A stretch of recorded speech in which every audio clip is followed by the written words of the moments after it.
I'm just going to copy in the live streaming details now, Chair, and I'll tell you when the live streaming starts. Okay, thank you.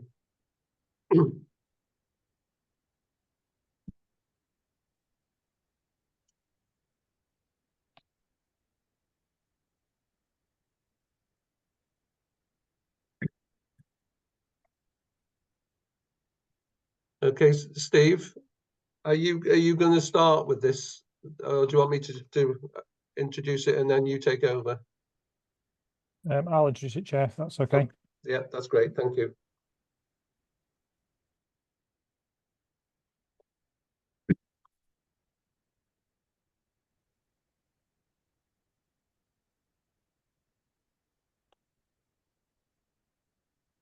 Live streaming now, Chair.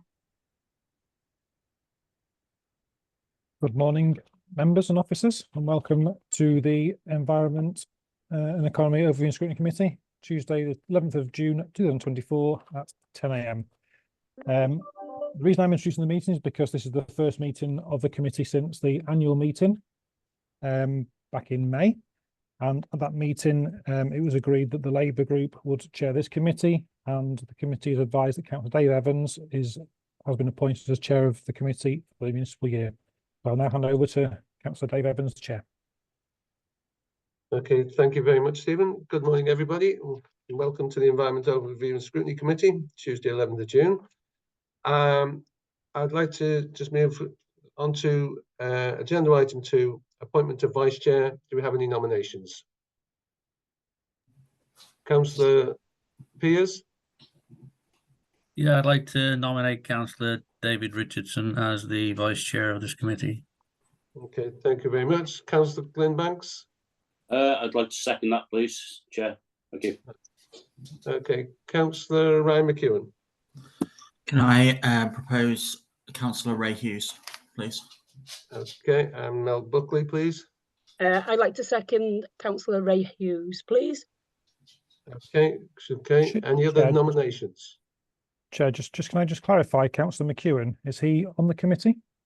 He's substitute for right. Richard Lloyd. Fine, sorry, I wasn't aware of that. Sorry, I do apologise, Chair. Just checking.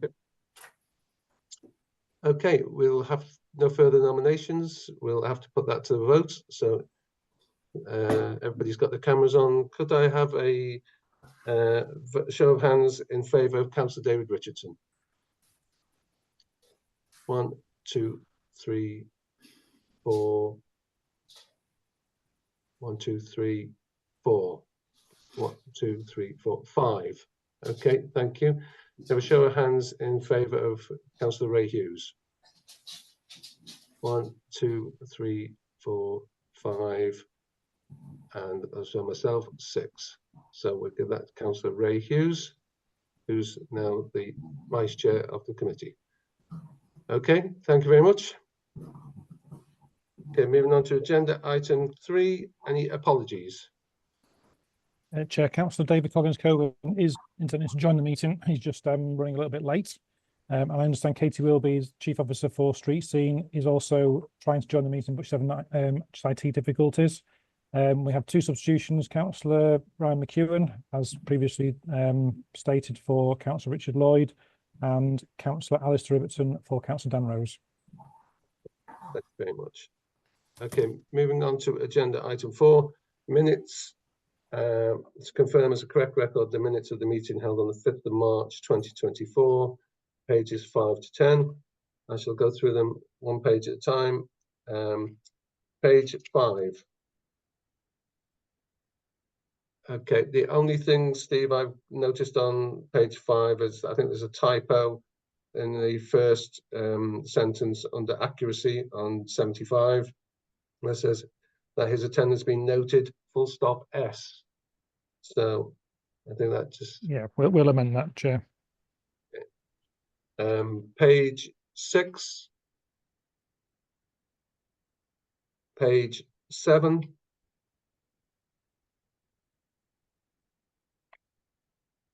Page 8.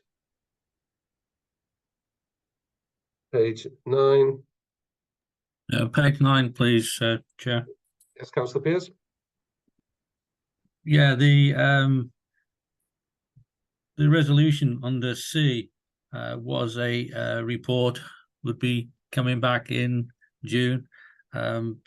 This is linked to the 4th paragraph on page 8. This meeting from the schedule is the only one in June. Can I ask where the report is? Yeah, thank you, Councillor Pearce. I did check that prior. Steve, would you like to answer that one? Yeah, sure, Chair. Thank you for that question, Councillor Pearce. What we have to do, because we're in an election period at the moment, we have to check through items on the agenda to see whether they are deemed to be politically sensitive or can create difficulties for council. So we have moved that back to a subsequent meeting, July meeting, Chair. So that will be taken care of in July. It doesn't show on the full work programme because that was published before the arrangements for this meeting, but I will address that at the next item, Chair. Okay, is that okay, Mr. Councillor Pearce? Yes, under the circumstances. Thank you. Thank you very much. Page Chair, 10. Sorry, Councillor Banks, I missed you. apologies, Chair. It's my laptop scrolled through rather too quick. I know I wasn't at the meeting, but I was just wondering. There was a concern raised by Councillor Lloyd regarding recycling waste collection points and locations, and asking for more detailed consultations with local members. Would anyone know if that's actually been actioned? Please, and thank you for letting me put in. I don't know on that one. Steve, do you have any? I don't know the answer to that question, Chair, but I will find out for councillors and let the committee know. Okay, Councillor Banks, I've made a little note there now and I'll follow that up as well. Okay, thank you. And page 10. Okay, so we'll just have a show of hands that they are correct. Okay, that's carried. Thank you very much. Okay, agenda item 5, any declarations of interest, including whipping declarations? Anybody declaring an interest in any of the next agenda items? No. Okay. Agenda item 6, the forward work programme and action tracking. Steve? Thank you, Chair. And obviously you'll notice that your normal facilitator is not present today. She's actually on annual leave. So I'm taking the meeting today on behalf of Margaret Parry. Parry Jones, I think it is. So this is the monthly report that comes back to committees, which just gives an update of any actions from previous committee meetings and looking ahead to forward work plan items. So Appendix 1 only has one item from the meeting that last held in March about discussions about Connects Centre being included on the forward work programme. This is actually now being referred to the CROSC Corporate Resource Overview and Scrutiny Committee meeting, and it will be included on their forward work programme to be discussed at a subsequent meeting, which we hold down on Thursday this week to agree that plan for moving forward. Appendix 2, the forward work programme, members will note that the date for July does still have the 9th of July, but again, like I said previously, it was published before we looked at had agreement for moving meetings around, because obviously the election period does fall at a quite inconvenient time for issuing certain agendas and items when members of the committee services team are diverted to election duties, such as polling clerks or polling officers at stations, etc., and counting overnight on the Thursday. So we are moving that meeting back to the date that was included on that email previously circulated. There has been a slight update to some of the items on the forward work programme for future meetings, which I've notified this morning of those. And in July, in addition to those items listed, there'll be an update on the enforcement service. September remains the same. October, there's a slight change to, there's a few changes actually for October. And it might be more helpful, Chair, if I circulate that to the committee rather than just read them for the moment, because it's probably too much to sort of take note of at the moment. So it's really just to give members the confidence that that plan is now in place and is being firmed up, and the dates for the future meetings into 24-25 are now published, and we can start to put those agenda items, follow-up programs with agenda items. So happy to take questions, Chair, because I know Mike. Okay, thank you. Councillor Pearce? Yes, thank you, Chair.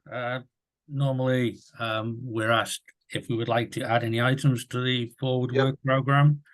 I think that the recent issue with the closure of the household recycling centres on 2 days a week, we need to actually scrutinise that very urgently. And can I request that we include that in the July meeting, if that's at all possible, please? No doubt members have seen comments on Facebook. I've had emails, and you've probably seen the large queues outside the HRC centres, queuing up for 45 minutes to an hour. There are serious problems, so I think that we do need to look into this and try and resolve the situation we have. This 2 day a week closure is causing problems. We need to understand in detail the background to it. I know it was looked at as a budget item, glossed over, but we do need to look as a scrutiny committee in detail at what the problems are with the HRC, and I would ask that this be added as soon as possible, but preferably the July meeting, so we can provide information to our residents and our constituents and contact us. I may have a parochial issue. We have a HRC centre in Buckley, but I understand Sandycroft have had issues, so I would request that we add this to the forward work programme. Thank you. Okay, thank you, Councillor Pearce. Councillor Richardson? Morning. Thank you, Chair. Can you hear me okay? Yeah. We can hear you fine, thank you. Okay. I'm just looking at the forward planning for 12th of November 24, and it's just clarification for myself, really, being new to the committee. And I'm looking at street seat standards to consider feedback from the task and finish group. And my question is should be quite a simple one. When is the task and finish group held, and who is on it? And this is a question probably because I'm new to the committee. Thank you. Okay, thank you. One second, I've just lost my screen. There we go. I was going to raise that at the end on that very same issue, that we've got obviously a new committee now.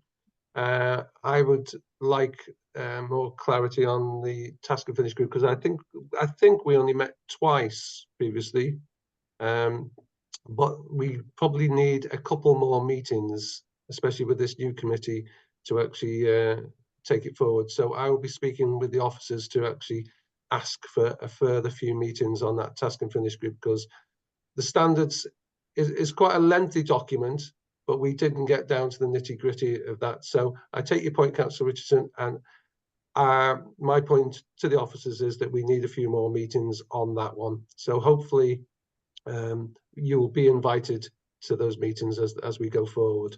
Thank you very much, Chair. Thank you. Okay, Councillor Glynbanks. Thank you, Chair.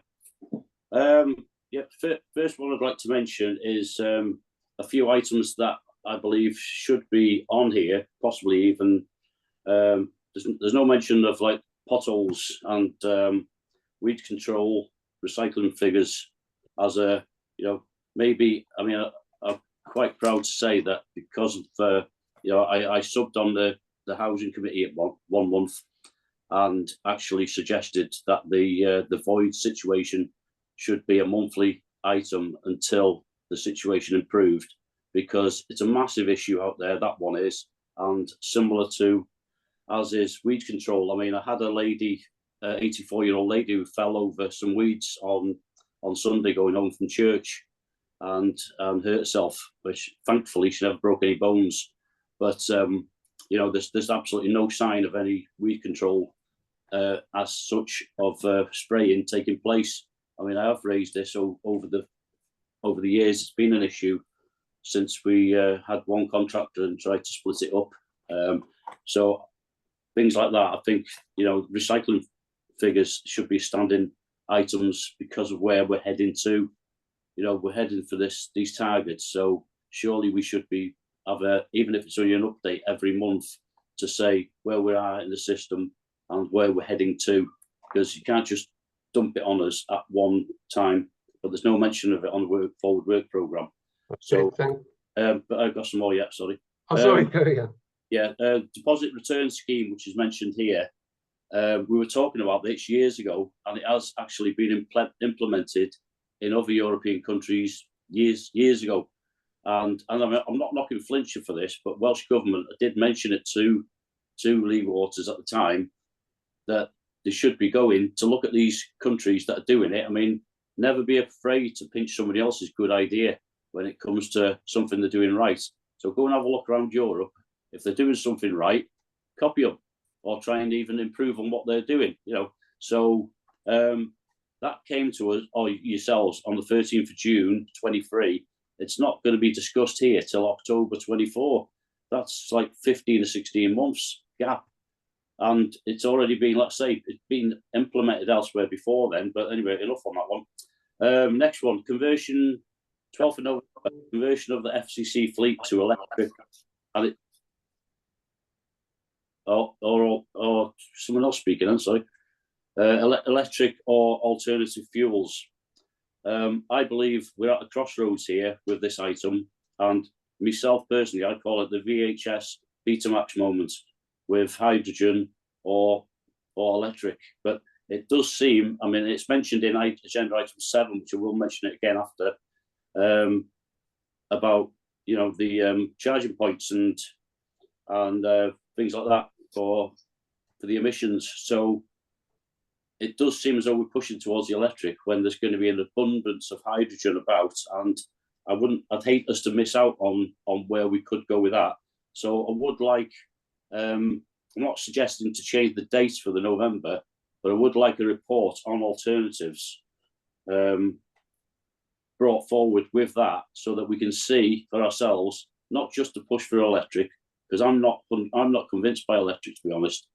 I mean, the problem with the electric is, as we know, batteries and the cost to the environment to create them batteries is huge. So considering what we are going to have at our disposal very, very soon, I think it's prudent of us to fully include it in our forward plans. I think that's it, Chair. Thank you. All right, cheers. Thank you very much for that. Can I bring in the Chief Officer? Okay, Borada, good morning, everybody. So there's quite a few issues that have been raised by members here. The first one around the HRCs being closed 2 days per week. That's no problem bringing it back to the Scrutiny Committee, but we've missed the July deadline already. So it would have to go to the next available committee in September because of recess. There's no way we could manage to do that by July, unfortunately, because of the deadlines. Street scene standards, I think there is a further meeting planned, but I agree the committee membership has changed, and some of the members who were on that group obviously are no longer on this scrutiny committee, so that will need to be revised. So maybe if we speak to you, Chair, about how we go about organising that, but I think there was another meeting in the diary later this summer, according to Chris Goddard, the service manager who's leading on it. The new items around that Councillor Banks has just raised, potholes is due actually, because as Steve Goodrum just outlined, we've revised the forward work plan, which is, there is another agenda item on there for the HAMP, which is the Highway Asset Management Plan, and potholes would fall under that item. That's due to come to you in early October. So you will get a report on potholes in October ahead of the winter season. It's not going to be feasible to do that because it's a huge piece of work in terms of the inspection policy that we're going to be bringing to you. But if you're wanting like a dashboard to be coming every month, that's going to take some time for me to set up. But you know, if that's the way you want to go, that's absolutely fine. We do have I think weed spraying comes to you on the forward work plan every year as a performance update, usually around December or January time, to reflect back on the season, so that we can make any changes for the following season. Obviously, we're in contract already, so we can't make amendments to the contract quickly. I mean, I'm happy to have that discussion with you offline, Councillor Banks, about how we take that forward. And then the final one, you've asked about recycling figures. We have got a report coming to you next month on recycling and waste. So that is on the agenda for next month. Deposit return scheme is a national scheme. We have no control over that. So we are very much in the hands of UK government and Welsh government. I understand they've put the timescales back again. So 2025, October 25. So it keeps slipping because they want it to be a national scheme for all the UK nations.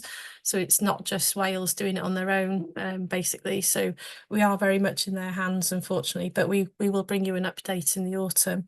And with the final one, I think you mentioned about the conversion of fleet to EV.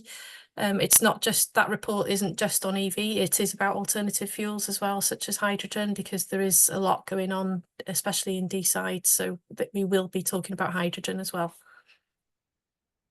Okay, thank you very much for that, Katie. Okay, a few things noted there. Obviously, I will speak with the Chief Officer outside the meeting to look at the standards and get the dates and the meetings for that, and trying to arrange something. And okay, anything else on the forward work programme? No? Oh, Councillor Richardson.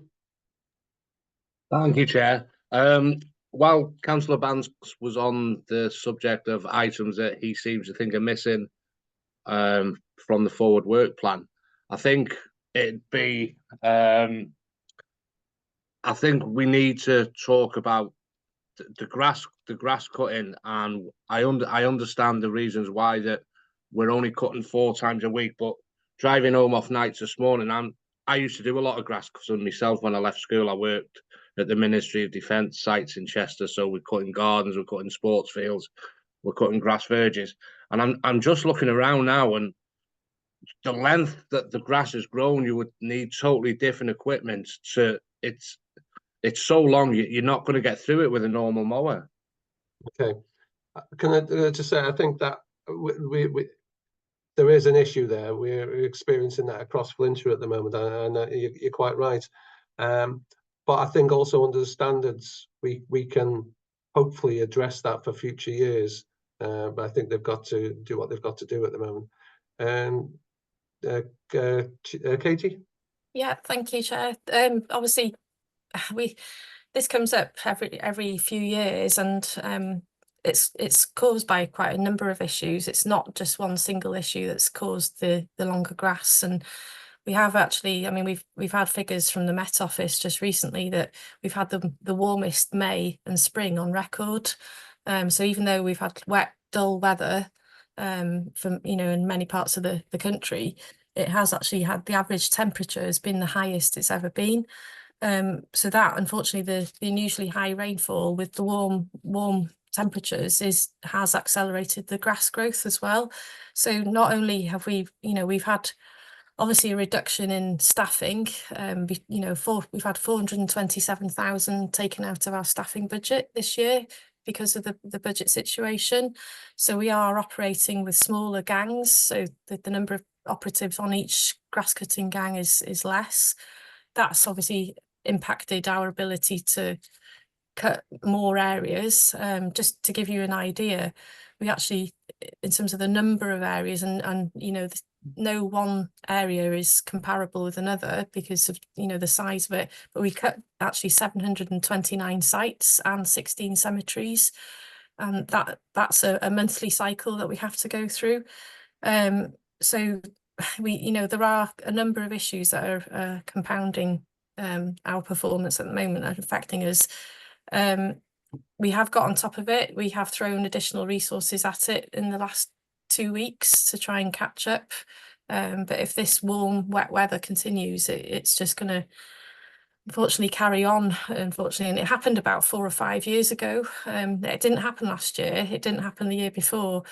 We've also compared our progress compared to last year and the year before, and we are roughly on track with last year in terms of where our progress was, and we're about 1 cut behind where we were in May 2022.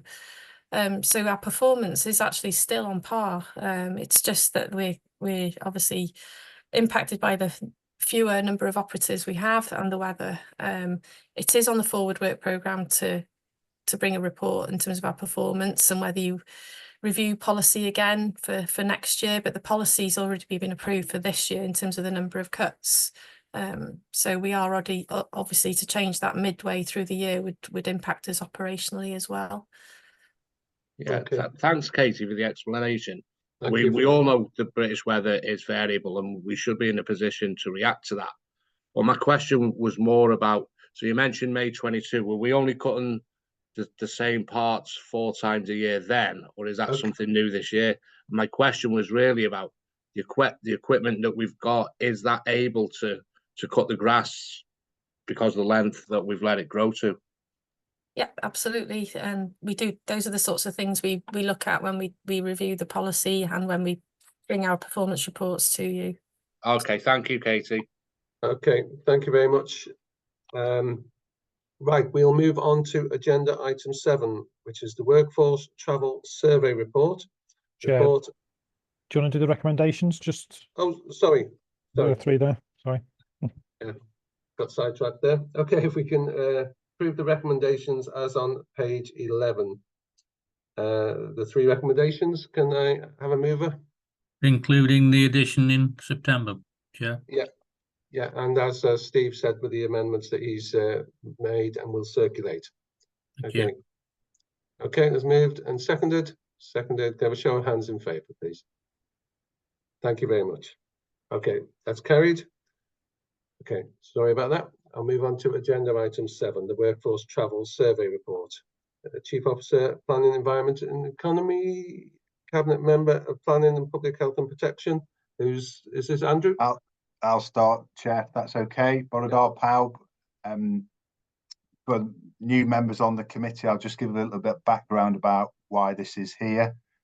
About 12 months ago, we brought a report to the committee in terms of the council's performance in terms of achieving its ambition to be carbon neutral by 2030. And at that point, we made reference to the employee travel survey, which hadn't been completed, and it was going to go out for another push over the summer to try and improve response numbers. It's been coordinated by our colleagues in human resources. And at that time, if you remember those members that were on the committee then, there was a request that once it had been completed, details of that survey come to this committee so that you could see and scrutinise those comments and the return. So that's why we brought this to you today. Obviously, climate change has got its own committee that runs in parallel with this one, but this was a specific request from Environment Overview and Scrutiny Committee to have a look at the employee travel survey and the results therefore. So at that point, I'll take breath and hand over to Alex Ellis, who I'm sure many of you will know, who's our Programme Manager for Climate Change and Carbon Reduction, to take you through the detail of the report. Alex. Thank you very much. Good morning, everyone. So from page 21 of your report pack, you can see the details of the employee travel survey. Just to give a little bit of context, because I know some of you are new to the committee, we do have a net zero carbon by 2030 ambition for the council currently.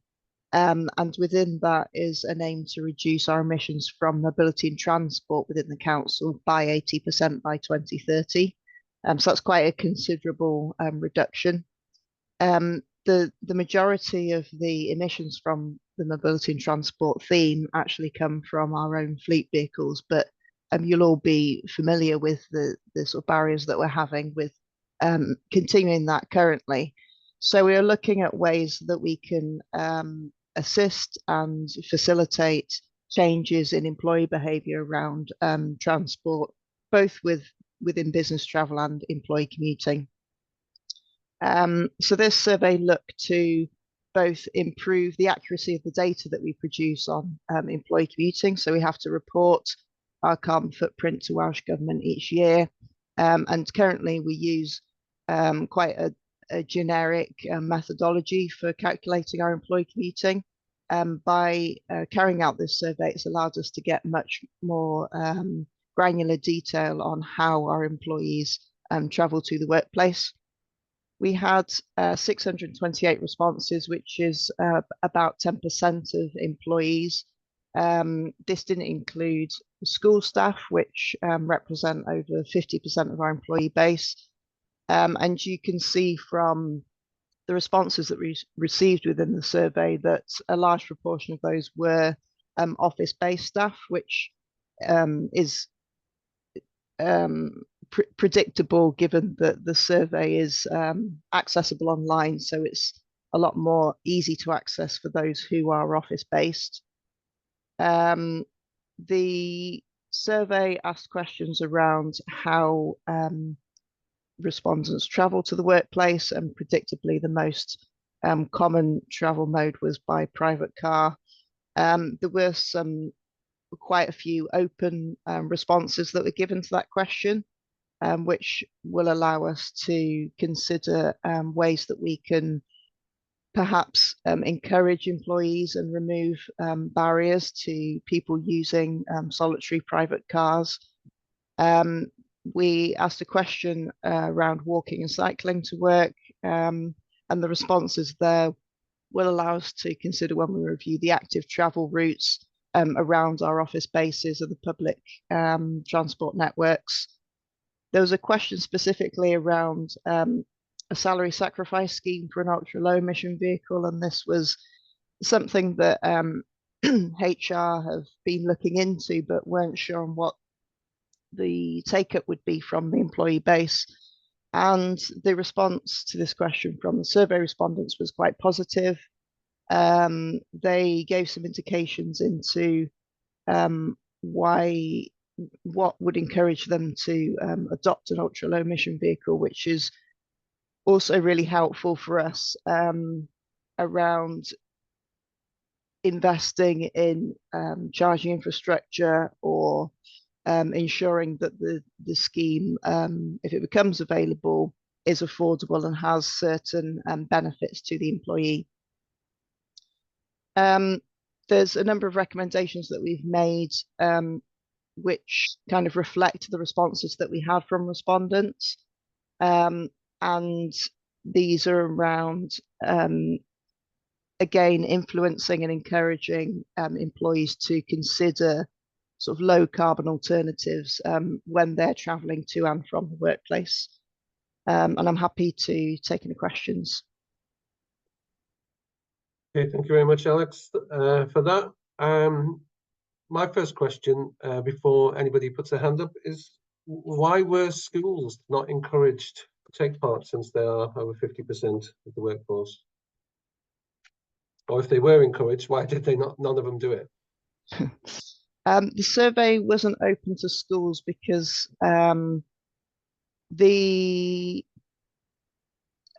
incentives and the barriers that were being included in the survey wouldn't necessarily be open to school staff in the same way that they're open to the other employee base. So it would have been difficult for us to be able to offer the same question set. We did consider offering a slightly revised question set to schools, but it's something that we could look at future iterations of the survey to make sure we get a much wider response. Okay, thank you very much for that. Councillor Pearce. Right, thank you. Thank you, Chair. Thank you for the report. I have a number of questions and a couple of concerns. The executive summary says that Flintshire County Council must calculate the carbon footprint, and I think you advised in the presentation that this has to be forwarded to Welsh Government. Given that only 10% of the entire workforce took part in the summary. Are we convinced that this is a valid document that can go to Welsh Government? And only 9% of street scene employees completed the survey. You know, that's, you know, I don't see how this reflects the current situation. Page 27, section 110, when we're looking at the questionnaire itself. And on the third paragraph, it talks about public transport is too complex. I don't understand that. You know, you wait at the bus stop, you get on the bus. Why is it complex? Has this been explored? Can you explain why public transport is too complex? I'll agree that the public transport reliability is poor. I'm sick of contacting the county council about the number 4 service due to its constant cancellations and delays. And yet, when you look at the number 1 bus service going from Wrexham to Chester, every 15 minutes I was in Chester on Saturday, there was 2 buses coming into Chester, one behind the other. So I think that, you know, we do need to engage with Arriva and try and look for improvements. Question 15 on page 27 talked about encouraging you to use public transport. 50% said nothing would encourage them to use public transport. But don't forget, we're looking at 10% of the workforce. But 50% said nothing would encourage you to use public transport. So I think we have a problem there. It looks like everything that could encourage them, they're not interested. So is it not okay then for private vehicle use if that's the employee's choice? I know you're looking at salary sacrifice schemes. I'll come on to that now. On page 28, 202, it does talk about the salary sacrifice scheme. And in 401, let's have a look, excuse me. Yeah. Under 202 on page 28, it says, it's not certain whether the council would also need to finance such a scheme, a salary sacrifice scheme. So this is to be investigated further. I don't think that we should be using public money to subsidise a salary sacrifice scheme for vehicles. That's as far as I'm concerned. It's okay in the private sector. We had it at Airbus, but I think in the public sector, I don't think we should use public money for subsidising. And I'd like to resolve now that the council will not be financing such a scheme other than the administration of any scheme should it come on board. So in page 28, 401, it says council added resource to encourage employees to partake in sustainable transport. So what is this council added resource, and is there a cost associated to it? Page 37, it does show the emissions have been rising for 3 years since COVID. Is there any explanation for that? And again, when I look at page 45, question 11, 59% state nothing would encourage people to cycle or walk. So nothing would encourage them to get on public transport. Nothing would encourage them to cycle or walk. So are we stuck and resigned to people traveling in vehicles who do find it convenient? But as I say, given the amount of people partaking in the survey, I just question the validity. Thank you. Okay, thank you, Councillor Pearce. I'll take Alex back on that before we move on. Yeah, I think I've captured all of those, Councillor Pearce, so please do let me know if I've missed any. With regards to your first query around only 10% having responded, and can that be used as a representation of how our employees travel to and from the workplace. We did actually compare the split of transport types against so the methodology that we currently use is based on an RAC report from, I think it's 2012, which is the same methodology that all of the Welsh public sector use. And that splits transport types down by percentage, similarly to how we've done within that question set. When we had the survey results put together, we actually compared that vehicle split to the RAC survey, and it was very similar. So we're actually fairly confident that we've captured quite a large proportion of office-based employees, and that gives us a fair sort of split of how people are currently travelling to the workplace. We are looking to have future iterations of the survey, and with extended results and extended exposure from staff base, we may get a more accurate representation. But it was encouraging to see that it did reflect quite closely with that RAC report. In terms of public transport, the query on it being too complex, I think that was with regards to there not being one set route to and from a workplace. So depending on where someone is located in the county, they might have to get a number of buses or a combination of buses and trains to get to the workplace, and being able to coordinate that between different bus routes or transport types can be quite complicated to make sure that you get to your workplace at the correct time to be able to carry out your work activities. 50% said that nothing would encourage them to move away from using their private vehicles, and you're absolutely right. Everyone has their own choice how they travel to and from the workplace. But as a council, we have made a commitment to be net zero carbon by 2030. So, you know, it's within our power to try to influence and change people's attitudes and behaviours around travel. And if we can try to facilitate that change for some of our employees to decarbonise their routes into work, then we've reduced our carbon footprint in that element. So by trying to remove those barriers, we may be able to change even some of those 50% that said that nothing would encourage them. In terms of the costs, we were, let me just get the wording.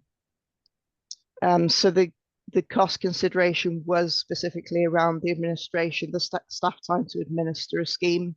It wasn't around using public money to fund such a scheme. It would work in the same way as the current salary sacrifice for the cycling scheme. And yes, there is a rise in emissions from employee commuting since COVID. And that's due to increased travel to and from the workplace since COVID. You know, there is a need for a combination of office time and home working to suit whatever the different work activities are. And so this is why we've seen an increase in that 2020 to 21. We had the lowest emissions, and that was obviously while we were heavily in lockdown. So a lot of office staff were all based in their homes, and since then we've seen an increase of coming into the workplace. I think that's all of them. Thank you. Okay, thank you very much. Councillor Banks. Thank you, Chair. Right, just a few points, Alex, and please don't think I'm being over picky with these, but first recommendation is it mentions charging points for cars in it, so it is, you know, so that does sort of suggest electric. So there's no mention of anybody looking to other alternatives on that, which I do think, as we mentioned in the last time, that we should be pushing. Does the carbon footprint take into account employees heating their homes? because obviously there's, you can't take away from that fact. And then onto the zero stroke ultra low emissions. Obviously, at the point of where you get the electric from, say, a solar panel or something, the electric is classed as clean. But there's always a footprint somewhere in it, where in its production, even of the actual panel itself, the battery and whatever. So is any of that taken into account? And as for surveys like this or schemes like this, they're always going to work well. I mean, they're pushed from South Wales, these items are, obviously. And yes, I mean, I remember mentioning this a few times over the years, that what works fantastically well in Cardiff or Swansea doesn't necessarily work so well here. And that takes me on to the what we will have all seen in the news last week about the super duper train service that's being provided along the South Wales commuter belt. I mean, they have said they're going to have so many trains running along it that you won't need a timetable because there'll be so many trains. Whereas we've got a system where we've got miles in between train stations, and this has a knock-on effect for agenda item 9 later on as well, because none of it helps us in. I mean, you can go from Flint to Prestatyn without a train, without a stop, no stop for like 15 miles. It's ridiculous, to be honest. And in South Wales, that wouldn't be happening. I'm guessing they're stopping at absolutely every little town and village on the way between Llanelli, say, and Cardiff. I don't know exactly, but I'm guessing they are. So the public transport, it's got to be something where they're sharing it around. That must be costing billions what they're doing down there. That leads me on to, there's no mention, or I've seen I know you've mentioned public transport, and I'm guessing you'll say Flexi is in it, but there's no mention of Flexi in here. And to me personally, the Flexi service needs a major revamp. It's a good ideal, but it needs revamping totally. Quick one on the survey demographic. I can't believe that 628 people is 10% of our employees, because if you take away the employees who actually work in education, that would mean we're employing about 8,000 or 9,000 people. So I'm guessing this, Alex, and this is probably a figure that will work in your favour, because it'll mean that it's more than 10% who responded, because there's no way we employ 8,000 or 9,000 people, because at least I guessed it was more like 4,000. So if you take the education out of it, I think it was 4,500 altogether. Take education out, you're talking of about 2,500. So it means that more likely 25% have responded to your, which makes it more credible for yourself. And could you just explain a little bit more the salary sacrifice, please? That's it, thanks. Please, thank you. Alex? Thank you, Councillor Banks. There's a couple of questions here which are really more directed to HR, because the salary sacrifice scheme is a scheme that HR have been looking into. And so the detail that was within that specific question in the survey was given to us by HR. As far as I'm aware, the schemes that are currently being offered to employee basis for domestic use are ULEV, so they're either EV or hybrid. And within those schemes, they do include the installation of an EV charger at the employee's property. But as I mentioned, that was only one of the options that was offered as part of the piece of work that HR were carrying out. And I'm sure that when they look to progress the feasibility of this salary sacrifice scheme, that they will they can table a report to yourselves about the details of it. The home working emissions are included in our carbon footprint, and they are based on the national average emission factor for heating the home. So that is included in our carbon footprint currently. The flexi service, I'm not sure if Katie can comment on that one. And the 10% does include the school numbers, so the head count was just over 6,000, which means our full employee base was over 6,000. So the respondents were around 10%, but I take on board your comment regarding that. Thank you. Okay, thank you very much. Councillor Richardson. Thank you, Chair. Alex will be pleased to know there's not any awkward questions, just some observations, really.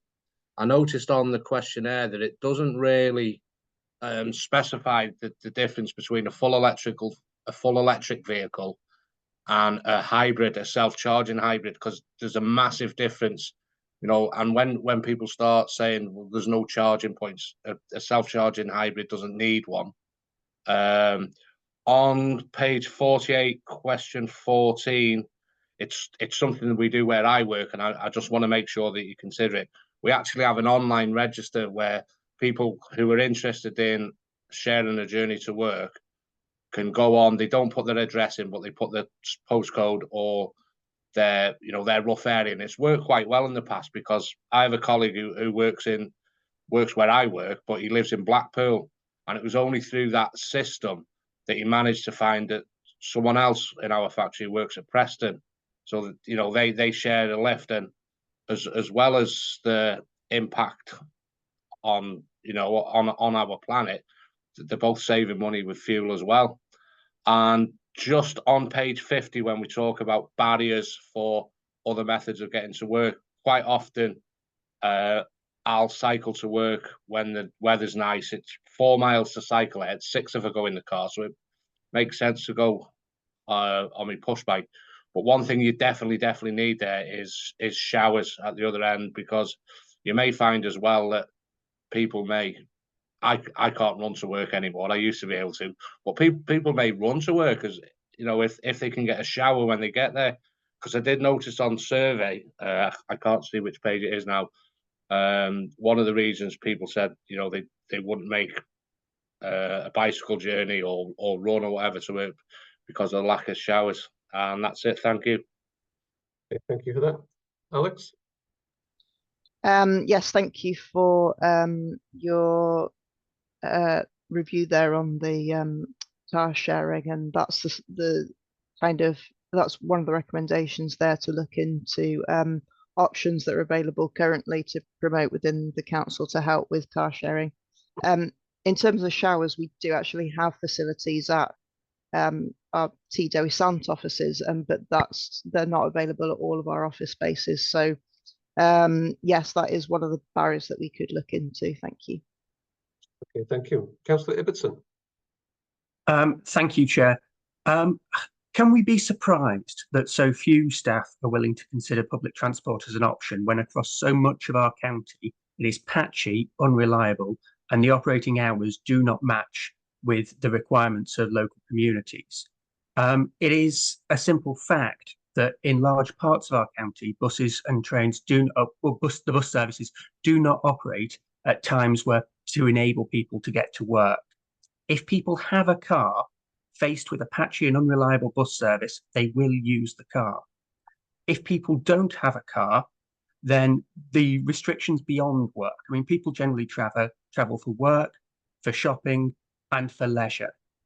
For people who do not drive in so many of our communities across Flintshire, the only options for leisure exist during the daytime on weekdays, because there are not services or adequate services in the evenings or at weekends. That means that for anybody who is in work, who does not have a car, they have very little option to socialise at all outside of the workplace. This drives people to acquire cars, because the alternative is loneliness. And then people will choose to use them over a patchy and unreliable service.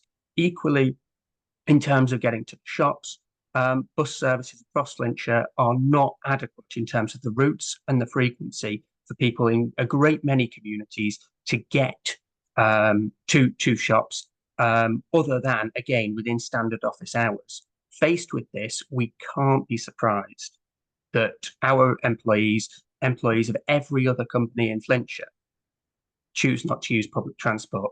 So we can either, as the recommendations say, work within the current limitations, or we could take political decisions to fix the problem. Our bus services are in this state because of political decisions taken at Westminster, in Cardiff, and at this council.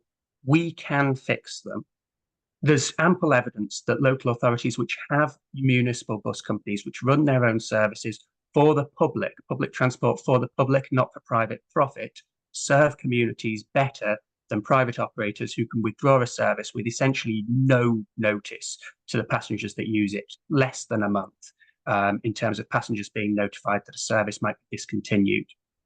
Faced with that, will the Cabinet member commit, the Cabinet member for Streets and Transportation, to begin the process of opening a municipal bus company in Flintshire to serve our communities with a reliable service that enables people to look again at a decent, reliable service that operates when it's needed by our communities and which is affordable for residents, which connects up our county and serves the public with public transport, not private profit? Thank you, Councillor Ibbotson. Alex, do you have any response initially to that? No, I don't. Okay, thank you. I think you've deviated, Councillor Ibbotson, from the report here. With respect, Chair, the fourth recommendation refers to within the current limitations. I'm suggesting that we should amend that to consider what might be done about those limitations. I've asked a question of the Cabinet member. Okay, well, members do have the right to bring you back in a Cabinet minute. members. Then I'll just hear from the chief officers and Cabinet members. I'll bring you back in. Councillor Chris Biddle. Yes, thank you, Chair. Just a brief observation, really.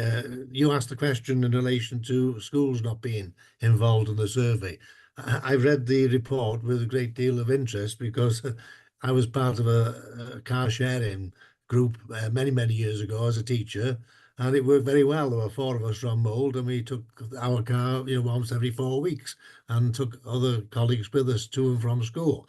I think the problems arose really probably in the sort of 70s and 80s when the curriculum was changed and so on, and we had a plethora of meetings after school, faculty meetings, departmental meetings, pastoral care meetings, and invariably we were on different teams and so on. So it became totally impractical and unviable really to operate that, which is sad, but it's a fact of life. And again, I think nowadays, and it is mentioned in the report too, in relation to other workers, on their way home, they'll pick up children from nurseries or from grandparents or parents or other carers, child carers. So the whole process really has become far more complicated, really. I think we have to recognise that with the best will in the world. The implications of car sharing are not very practical in most circumstances nowadays. Thank you, Chair. Okay. Can I bring in Katie, please? Thank you. There's quite a few things that obviously touch across the 2 different portfolios, and I know this is a report that's been led by Alex in a different portfolio, but there are quite a number of cross-cutting themes really. And I'm just going to mention, there are quite a number of those items are actually on the forward work programme for us to discuss. Public transport is one of them. I think it's coming to you back in September, October. We've got an update on local bus services and where the regional bus network review is up to, and municipal bus companies may be part of that conversation. But that is being organised on a regional basis through the CJCs and has been driven by national policy. I agree with Councillor Banks that Flexi is part of that solution as well, and that should be included going forward. Some of the other questions around active travel, obviously we've got another report I think coming to you next month around active travel and the healthy travel charter, which actually ties into this. So there's a report coming to you next month on that. I mean, I completely agree with all of the comments made by members around reliability and the network coverage and the operational times of public transport. But again, the way the legislation works at the moment. We have no control over that. We've got no jurisdiction over commercial operators, so we can't control when they operate, where they operate, the fares they charge. So that's, you know, that's what we're trying to move towards. I mean, Welsh Government are looking at a franchised model for the whole of Wales, which should enable local authorities, the CJCs and Welsh Government to take back more control of the network. And, you know, as I said, municipal bus companies may well be part of that, where the commercial industry can't provide for that.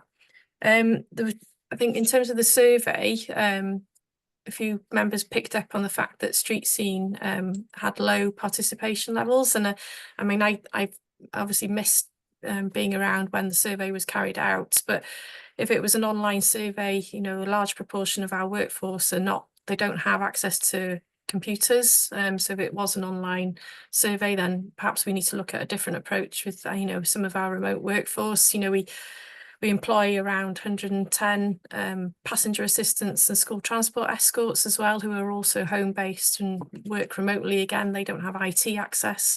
So again, it's how do we reach those people? You know, they're required to travel for work as well. So it's not just about the Street Scene operatives. You know, we've got a large chunk of staff who actually work in school transport as well. So I think we do, you know, maybe going forward, look at how we engage with those groups, and we might have to look at a different approach, maybe, you know, group meetings or a paper-based survey, but I don't want to start printing paper when this is about sustainability. So we need to look at a different approach. Okay, thank you, Katie. Councillor Hughes.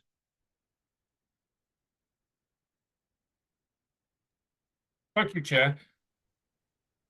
I think with a municipal bus company, if we had the money, I would be saying, yes, let's go for it.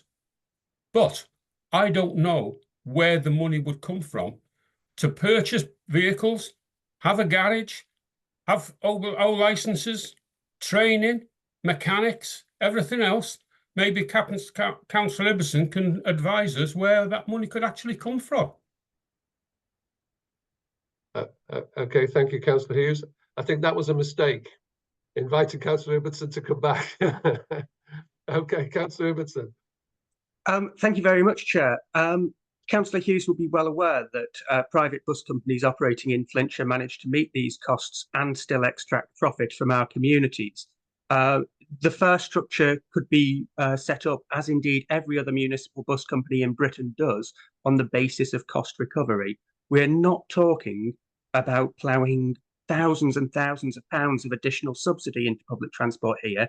We are talking about taking the element which is currently extracted from our communities, from the people who have to use public transport because they have no other option, taking the profit that is sucked out of them by large multinational companies, often owned by other governments, and taking that money and reinvesting it in our communities. It is possible to do that whilst fully funding the service on a cost recovery break-even basis with no additional cost to taxpayers. I'm somewhat surprised that a Labour administration is so opposed to public services, I have to admit, Chair. Okay, thank you very Coming much. back on that, Chair, I'd like to know, what about the cost of the setup? Where are we getting the money from to purchase all this equipment? Okay, Councillor Hughes, I think that's a whole new agenda item. And maybe that's something we can discuss at a future scrutiny meeting rather than go backward and forward in this meeting. There's no further hands indicating.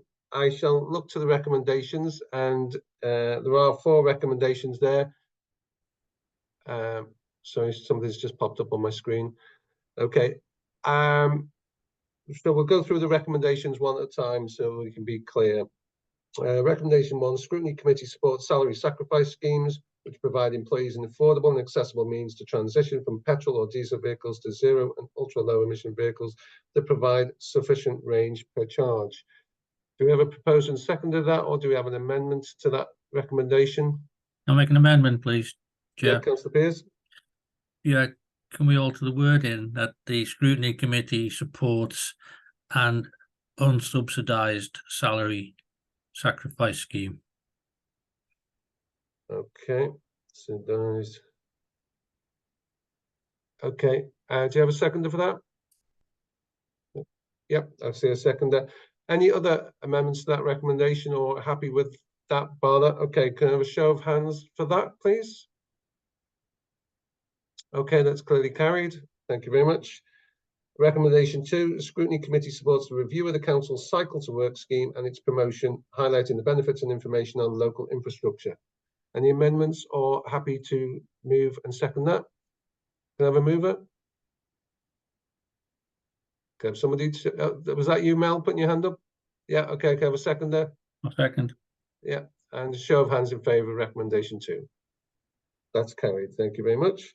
Recommendation 3, Scrutiny Committee note and support the investigation and suitability of existing car sharing platforms that are employee-led and identify ways in which such a platform can be incentivised. Okay, any amendments or can I have a mover for that one, please? Move. Okay, moved. Seconded? Seconded. Then we'll show our hands in favour of that, please. Okay, that's carried.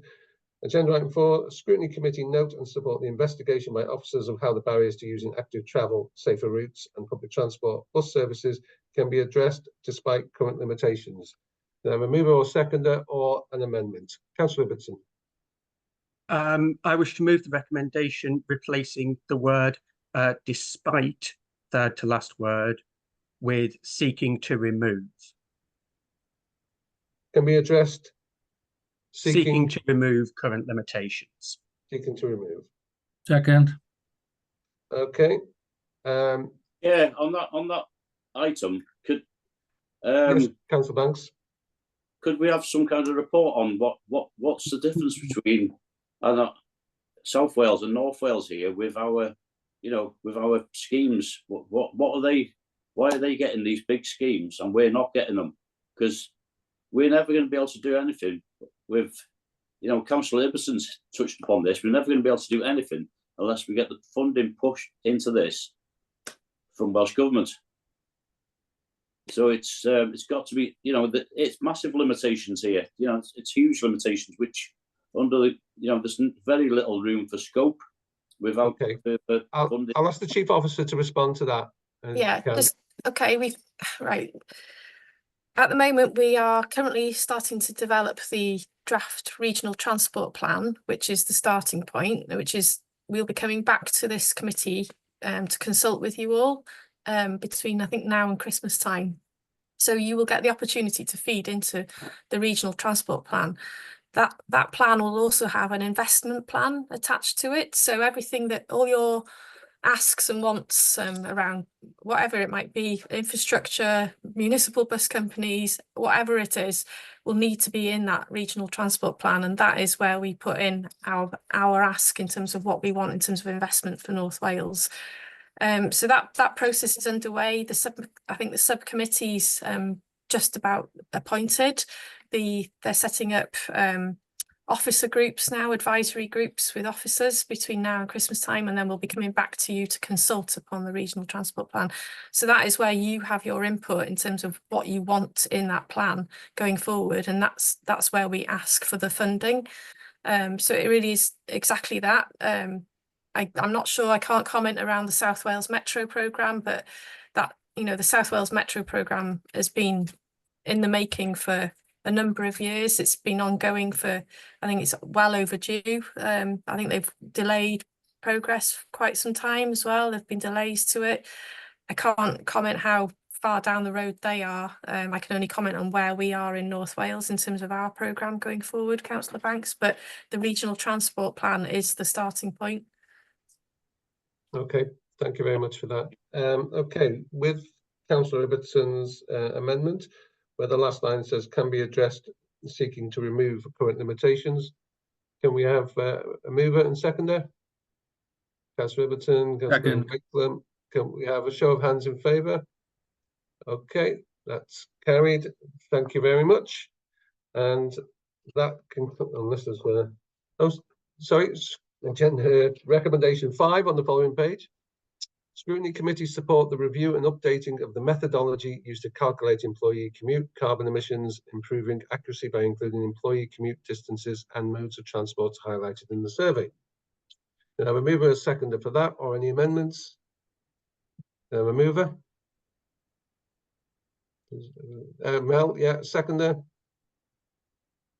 There was somebody put their hand up, please, for a seconding. Okay, that's it. And all those in favour? Show of hands. Yep. Okay, that's carried. Okay, thank you very much. That's agenda item 7 concluded. A lot of points made. Thank you very much, everybody. Agenda item 8, Audit Wales, Practicing Foundations, Building Safety in Wales, Cabinet Member for Planning, Public Health and Public Protection, Chief Officer, Andrew Farrar. Yes, thank you, Chair. So this report concentrates on the building control service. It's a service that we actually hear little about. So in a sense, it's good that there's focus been applied on building control. It's a slightly unusual service for a local authority that it operates in a competitive market. So unlike something like planning, where you need planning permission, you have to go to the local authority. With building control, you can get building regs passed by the private sector as well. The Audit Wales report actually has its origins in the Grenfell Tower fire, which was almost exactly 6 years ago to the day, and the subsequent review that followed from that, which was called a Hackett review, which identified some failings within building control and building regulations. On the back of that, in August 23, Audit Wales produced their own report, and this report is a response to that one. Audit Wales identified 8 recommendations, 4 of which were for local governments, so they're detailed in the report, and there were 4 for Welsh Government. The report focuses, not surprisingly, on the local authority ones. This report is on its way to Cabinet next week, so we're seeking comments from Scrutiny in respect of that. The recommendation is set out as such. So if I just go through each of the 4 recommendations, Chair, for local authorities and the progress towards them. So recommendation 5 talks about a local action plan for building control. We accept that that is something that we need to develop. We'll do it across North Wales so that we get a standard plan, and that's an important piece of work which will be forthcoming. The second one talks about the financial stability and resilience of that service. We're actually already on to that. We've got an internal audit piece of work running on that in terms of the meeting the income targets that we've got for the building control service so that it financially washes its face. What I would say is a reference back to one of my initial points, that it does work in a competitive market. You can drive up the prices, but that may drive demand elsewhere.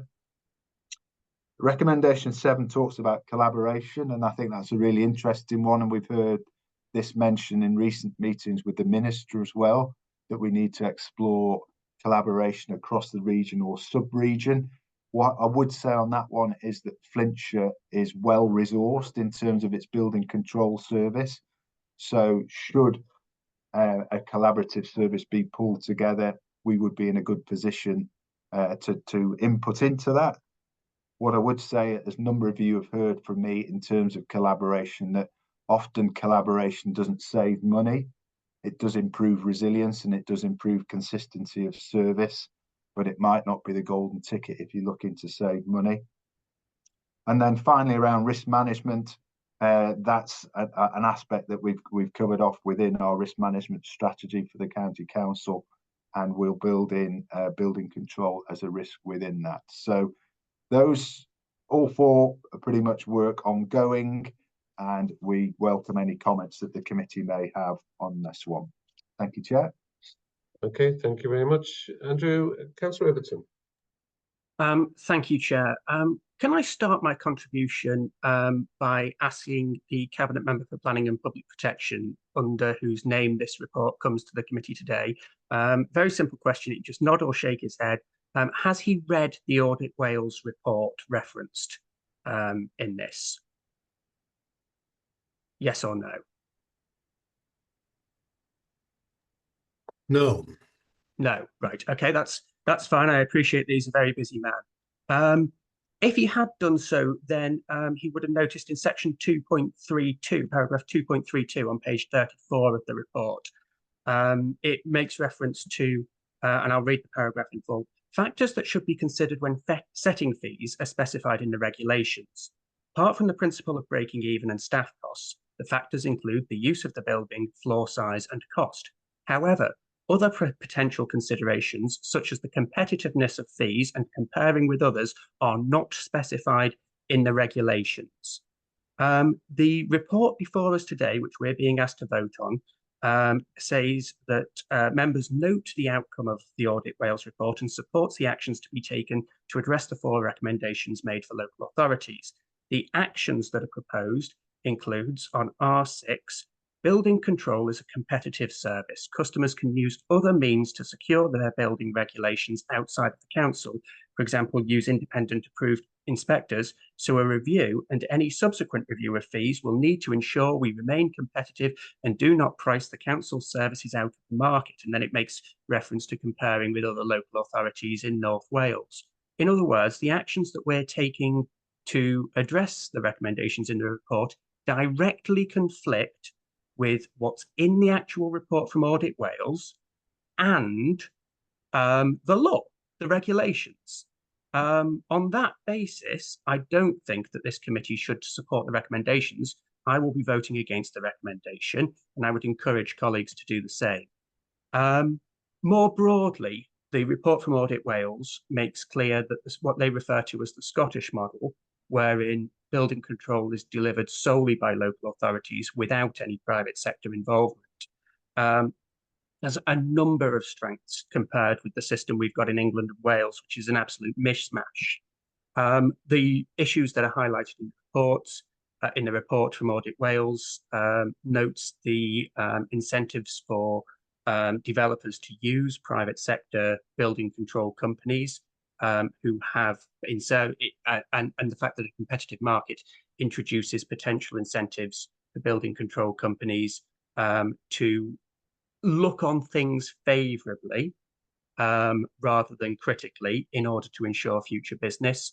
The lack of incentives and lack of effective policing of the duty of private building control inspectors to refer deficient buildings and breaches of the regulations to local authority building control departments as set out as a requirement in the regulation, and the fact that having a competitive market for this very important service, as we've seen with the Grenfell Tower disaster, which is the original motivating factor for commissioning this report, a life-saving service, is that essentially we've wound up with a race to the bottom that's seeing a lack of qualified staff coming into the profession, that's seeing slipping in adherence to standards across the sector, and which is putting financial strain on local authorities.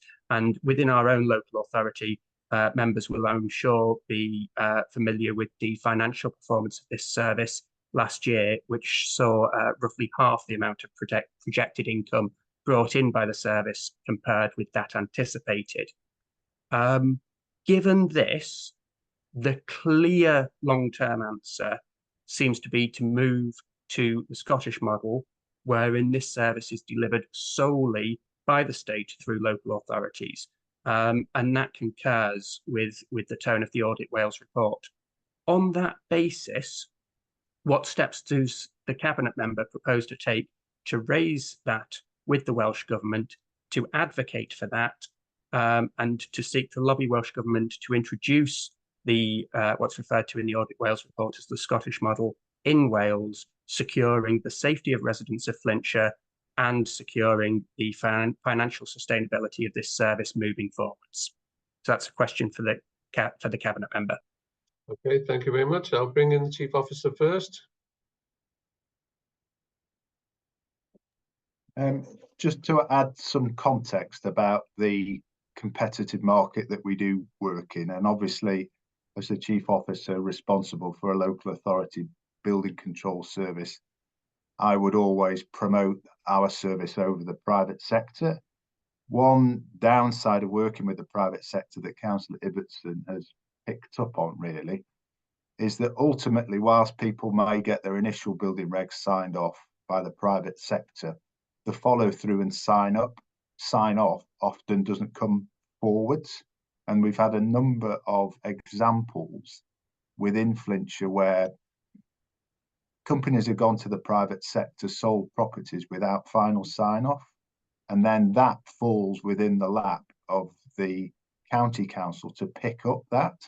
So we've had some examples of that, which we've had to deal with. You know, personally, in terms of the Scottish model, I would prefer it because we wouldn't have to deal with examples like that. But you know, we are currently operating in the mixed economy that the report refers to. So those are my thoughts in terms of what Councillor Ibbotson has raised. Okay, thank you for that, Andrew. Councillor Bithell, do you have anything to add? Yes, thank you, Chair. I've always favoured, of course, the local authority model of dealing with building control. This was always the case many years ago when I first became involved in local government, and I looked rather sceptically at the introduction of private competition in this particular field when it first was introduced. And any possibility I have of getting back to that, I would certainly support, and would support the Scottish model as well. You know, the chief officers referred to issues recently, and again they've come to my notice as well. You know, where particular completions have not been signed off by private building control companies, and there are problems relating to that. And of course, the local people involved in this and who find the problems at a later date, you know, come to us as local authority on the basic assumption that it's our officers that have been dealing with these particular building control issues and signed them off. But that is not the case, and I won't quote the particular areas, but certainly there are issues which have been drawn to our notice recently. And again, people living on those estates are having difficulties in terms of selling properties and so on, you know, because these particular details are lacking in their files, as it were, you know. So it's a pertinent point, and again, something which I have always subscribed to and will continue to subscribe to, and hopefully get a change in legislation in Wales which will enable us to take back control of these particular issues in its entirety. Thank you. Okay, thank you. If I might ask a supplementary, Chair?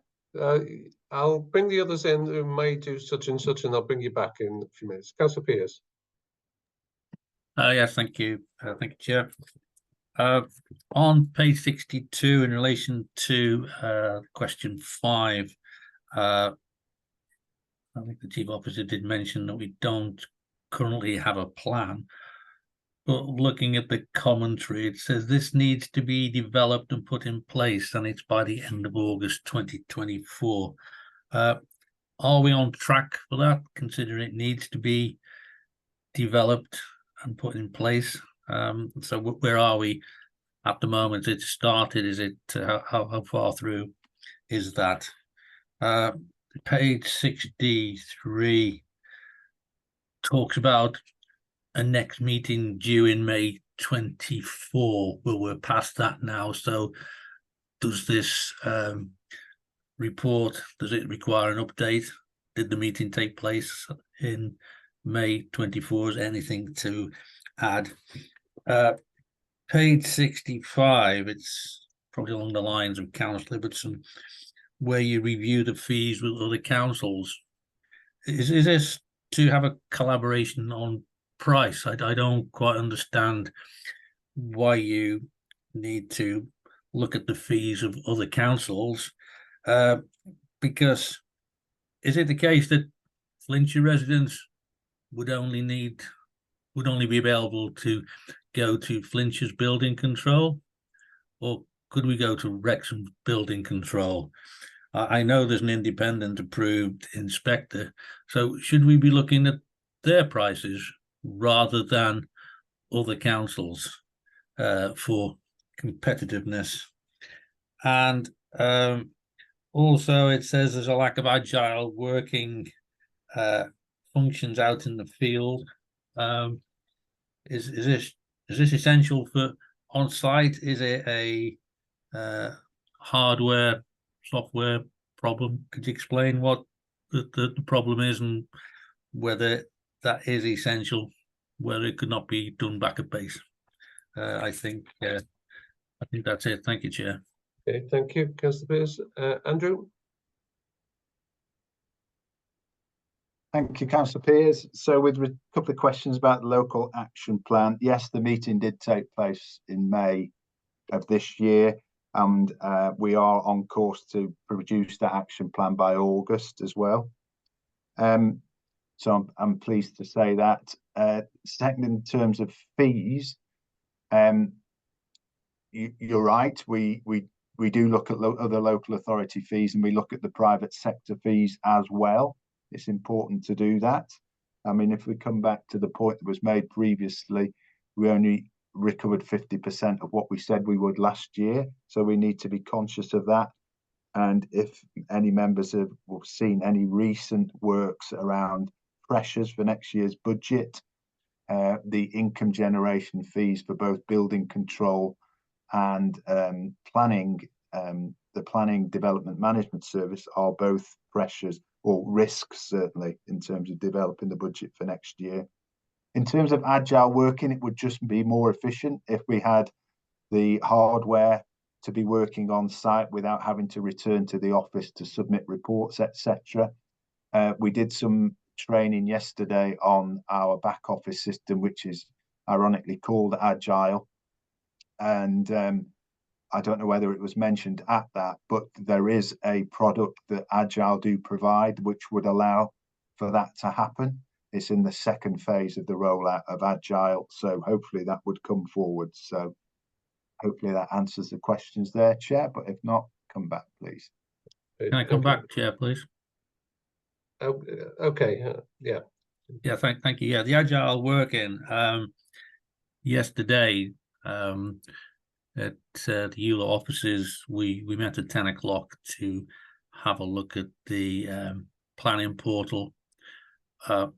We still had problems by 10:45 trying to connect our council iPads in a council office to the council IT system, and it didn't work.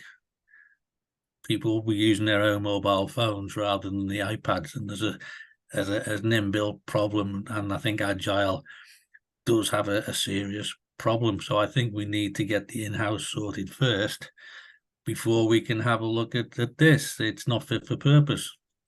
Thank you, Chair. Okay, thank you. Thanks. I'm aware those points were raised, and there were people from IT there that was trying to help with that issue. So that's the compatibility, isn't it, between the Agile system and our iPads, isn't it, that needs sorting out. Okay, thank you for that. Councillor Banks. Thank you, Chair. Probably going over a bit of ground here that Councillor Ibbetson's touched upon. Over the years, because I've been a builder all my life, over the years, Flintshire building control has always had an admirable reputation for being firm but fair. You know, it's same. I don't think. I mean, well, I shouldn't say really, but outside, I absolutely hate the competitive market when it comes to this item. Really do, because it's a recipe for disaster. Because I mean, just for example, if I, as a builder, and I can't say this would ever happen, but as a builder, but it could happen. If I, as a builder, went out there to an outside firm and I started giving them an awful lot of work under building control, obviously, as time goes on, you get familiar with them. There's more chance of them being favourable to you, with maybe turn a blind eye a little bit to a certain item. I mean, some of them might be very offended by this, but there's a chance of it going on. See, so that's, if it's back in-house, there's absolutely no chance of that in-house because the service was 100% cast iron. So that's that. For that reason, it should be in-house. And so we've got 8 recommendations here. So how can we make it that our recommendations go as what we're saying here, as we want to follow the Scottish model or whatever it is, where it's back totally in-house? So how can we put it in some recommendation that's what's supported to be pushed, hopefully by Cabinet, for them to push for it as that's what we want. Thank you, Chair. Okay, Councillor Banks, thank you for that. Councillor Ibbotson. Thank you, Chair. Councillor Banks might have stolen some of my thunder here. I wasn't going to propose an amendment to the motion to that effect because let me say first of all that I warmly welcome the Cabinet member's response to my earlier question. Would he be happy to give this committee an assurance that he will lobby the Welsh ministers on that point and report back to this committee when he's done so with the outcome of that and Welsh Minister's response? If he's happy to give this committee that undertaking, then I don't see the need to sort of move amendments and turn that into formal recommendations. I'm sort of happy to take his word for that.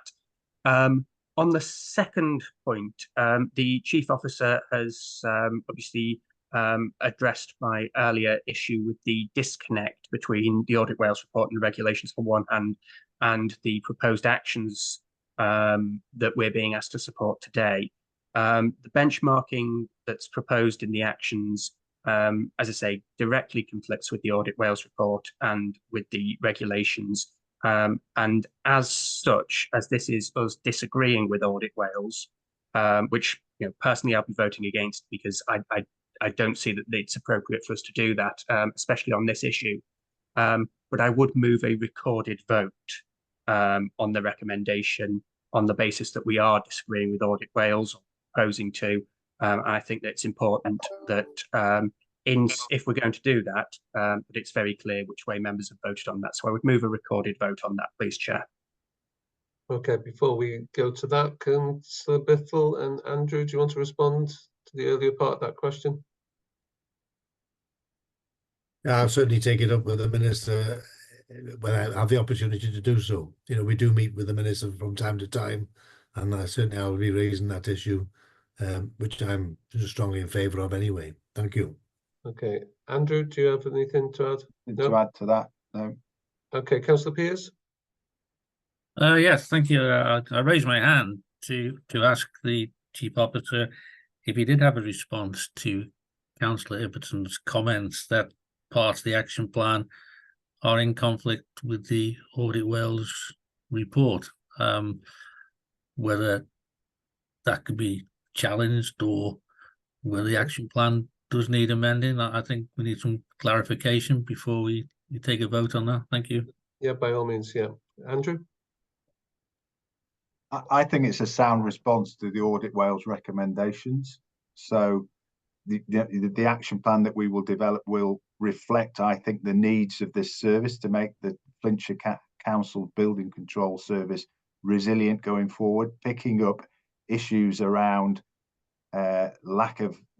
worries around income generation, etc., and trying to pick up the issues around problems that arise from private sector as well. So my view is that it's a robust recommendation. Okay, thank you very much. Can I go to Steve, and could you advise me what the rules are with regarding a recorded vote in scrutiny? So, Chair, a quarter of the membership of the committee need to vote in favour of holding a recorded vote. So that's the first step that needs to be taken, Chair, with a quarter of the membership. So that, in my calculation, is 3. 12. Okay. Can I have Alistair Ibbotson, Councillor Alistair Ibbotson ask for a recorded vote? Can I have at least 3 hands showing for a recorded vote? Okay, I see 2. Oh, Councillor Richardson, 3. Okay, and I can see Councillor Wakelam waving something. Is that a pen you're waving at me? It look like a sharp implement then. Okay, that's a recorded votes then. So Steve, if you would mind doing the business on that. Absolutely, yeah. Right, so if I go through it in the order, alphabetical order, and if you can confirm, I'll just say yes or no, I suppose, to the I'll record those for you. So if we start with Councillor Glyn Banks. So is this a recorded vote on what's the recorded vote on, Steve, please? I'm sorry. Councillor Ibbotson, just clarify your point on the recorded vote, sorry. So the recorded vote is on the substantive motion in the agenda papers. So I can read it out if that would be convenient, Chair. Or I can do that, whichever. Yeah, so the vote is whether members are in favour or not. So yes, in favour, no, not in favour of the recommendation that members note the outcome of the Audit Wales report and supports the actions to be taken to address the 4 recommendations made for local authorities. Okay. So yes, in favour, Yes. no, not. Okay, thank you. Councillor Buckley. Yes. Councillor Coggins-Cohen, I think, has had to leave because we're having Zoom issues, so I don't think he's returned as yet. So we'll skip that one. Councillor Christophin. Is he present? Can't see him on the screen. Okay, must have gone. Councillor Ray Hughes.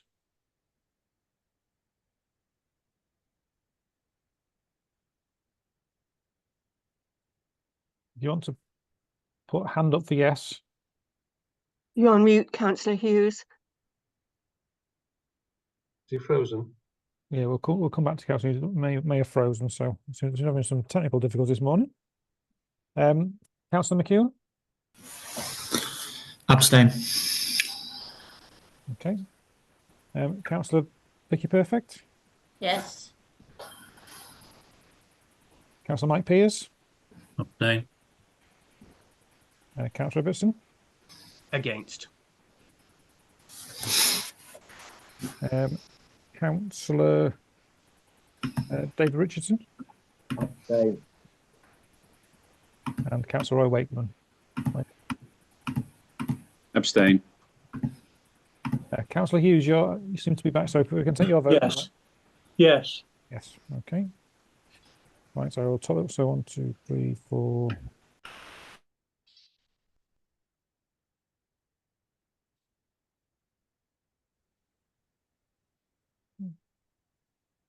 All right, so I get that as 4 yeses, 4 abstentions, 1 against, so therefore the recommendation is passed, Chair. Okay, thank you very much. Okay, so that recommendation is passed, so that concludes agenda item 8. So just finding my right page here. I'm sorry if anybody's hearing noise in the background. We've got some people cutting hedges in the background here, so it's a little bit distracting. Agenda item 9, destination management plan. Can I bring in the Chief Officer, please? Thanks, Chair. And just to say on agenda item 8, that one, as I said, is going to Cabinet next week. So we will reflect the conversation at this committee at the Cabinet meeting next week. Agenda item 9 is also going to Cabinet next week. So we're looking for the committee's views on the destination management plan. Tourism does play a significant role in the economy of Flintshire, and what the destination management plan tries to do is build upon that over the next couple of years. I've got my colleague Richard Jones, who's been heavily involved in the development of the destination management plan with us today, and I'll hand over to Richard at this point. Thank you, Andy. Hi, everyone. So my name is Richard Jones. I'm Tourism Development Officer at Flintshire County Council. I just thought I'd start by just giving a quick overview of what destination management actually is. And what it is it covers all aspects of a destination that contributes to a visitor's experience, trying to ensure that when visitors come to the area that their expectations are met consistently, so that toilets are available, that they're clean, that parking's available and easily accessible. You know, how well could they find their way to where they were going? You know, how good was their food during their visit? Obviously, we have a number of key destinations, you know, across Flintshire. You know, just to, you know, I'm sure you're all aware, but just some brief examples. Obviously, we have Talacra. We have our other coastal hubs with the Wales Coastal Path, our town centres, the area of outstanding natural beauty. You know, heritage is huge with Flint Castle, Bailey Hill, Caergurley Castle. Those are just to name some. There are plenty others. As Andy mentioned, you know, tourism is important to Flintshire. You know, just setting the scene, just to throw some numbers at you. You know, the value of tourism to Flintshire. You know, tourism is currently worth 325 million to our economy. It supports in the region of 3,300 jobs. We have around 300 visitor accommodation businesses in Flintshire, and that equates to around 18,000 bed spaces. 86% of those are in the caravan and camping type of establishments. You know, we have a huge range up towards the north of the county, around Tulacra, that area there. So just moving on to the DM plan itself. The DM plan really, it's a framework for tourism development, and it can be used to access external funding. The council, together with the Destination Flintshire Partnership, developed this draft plan to take collective actions forward across all the partners.